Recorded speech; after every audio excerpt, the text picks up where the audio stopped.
작년 뉴스타임즈 기사에 따르면 지금 사회에 나가는 대학생들은 평생 18.9회 정도의 이직을 한다고 하죠. 이제 10년 이상을 안주할 포근한 직장은 별로 없을 듯한데요.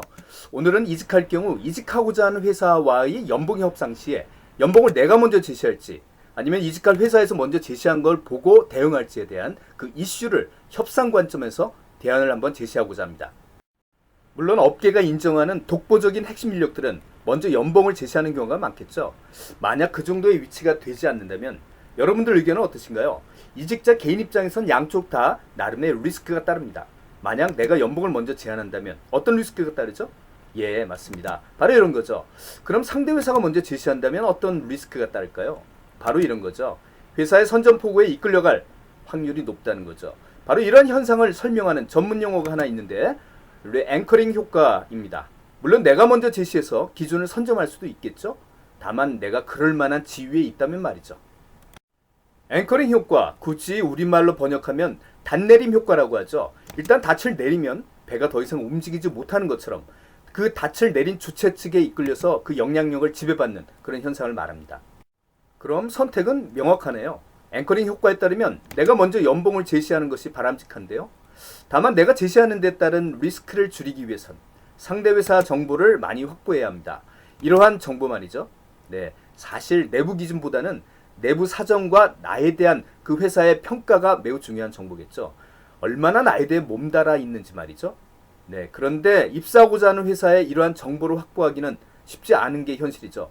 만약 정보 입수가 힘들다면 어쩔 수 없이 회사가 먼저 제시한 연봉에 나중에 대응할 수밖에 없겠죠. 시사점은 명확하죠.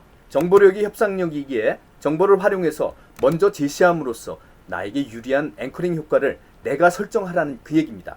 손자병법에서도 내가 설정한, 그러니까 나한테 유리한 전쟁터로 적을 유인해서 싸워라 라고 하죠. 네, 다시 한번 시사점 정리하면 이렇게 강조할 수 있겠네요. 다만 내가 현재 퇴직한 상황이라면 이러한 나의 약점을 갖고는 상대 회사 정보력을 갖고 있다고 해도 내가 먼저 연봉을 당당히 제시하는 것은 현실적으로 어렵겠죠. 그런데 만약 내가 먼저 제시하기도 전에 상대 회사가 먼저 내가 받을 수 있는 연봉선을 먼저 제시해 온다면 어떻게 하죠? 예, 선수를 당했을 때 어떻게 하냔 말입니다. 제 경험으로 한번 말씀드릴까요? 네, 현재 재직 중인 회사에서 차장 진급을 하자마자 이직을 하려던 상황이었어요. 이직하려는 회사에서 먼저 연봉 상한선을 못 박은 상황이었죠. 사실 저는 내심 9천만 원이라는 공을 먼저 던지려고 했었는데 상대방에서 먼저 8천만 원이라는 공을 먼저 던져왔네요. 상대방의 프레임에 끌려가기 쉬운 이 상황, 여러분은 어떻게 하실 건가요? 이런 경우에는 일단 상대방의 제시액을 허무는 논리나 명분이 필요한데요. 저의 논리는 이런 거였죠. 현재 받는 연봉에 15% 인상액이 못 미치면 현재 다니는 직장을 그만두는 리스크 금액으로 치면 부족하다. 즉 현재 연봉의 15% 인상액이 이직을 고려하는 최저 수준의 금액이라는 그런 새로운 프레임을 던진 거죠. 자, 상대가 선점한 앵커링 포인트에 맞불어 놓은 거죠. 결과는 어땠을까요? 네, 당연히 결렬되었습니다. 보통 협상에선 좀처럼 타결이 잘 안 될 때 활용하는 무기 중 하나로 베트나라는 이런 전문 용어가 있습니다. 쌍방 중 일방이 협상이 불발돼도 큰 문제가 없이 선택할 수 있는 차선책을 보유하고 있음을 상대방에게 인지시킨 거죠. 네, 협상력의 우위를 점하려는 그런 목적인 셈이죠. 저는 우선 그 회사에 베트나가 없음을 확인했습니다. 당시 그 회사에 재직 중인 저희 후배를 통해서 내부 상황에 대한 정보를 캐치했죠. 즉, 제 포지션의 전임자가 갑자기 이직하는 바람에 신임자를 급하게 찾고 있고 해당 경험을 갖고 있는 사람을 서치폼을 통해서 찾기에는 지금 시간이 부족한 상황이라는 겁니다. 그리고 저는 저의 베트나를 이제 새로 개발했죠. 저희 베트나 궁금하시죠? 네, 바로 이런 겁니다. 두 가지 중에 첫 번째, 이 회사 말고도 다른 회사 두 군데에서 지금 면접 보자고 연락이 왔다.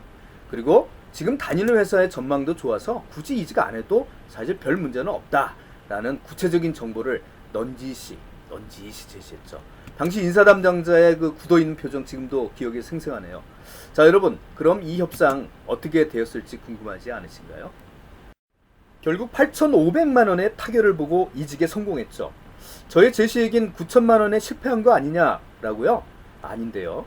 협상에서는 해당 쟁점이 되는 이슈 이외에 여러 이슈를 함께 건드리고 활용하려는 전략이 있습니다. 저는 연봉 금액에서는 비록 500만 원을 양보했지만 다른 이슈, 즉 직급, 계약금, 기타 복리후생 등을 챙겨서 연봉계약서에 확약함으로써 금액 이상의 혜택을 확보한 셈이죠. 이처럼 협상에서는 당면 기준, 연봉 금액이 막힐 경우에 다른 조건들을 붙여가며 밀당을 해야 합니다. 도저히 상대방의 연봉이 받아들이기 힘들면 약간은 인정해주고 양보하는 대신 다른 나를 위한 조건들을 붙여서 제시해가면서 보완하는 전체적인 시각이 필요한 셈이죠.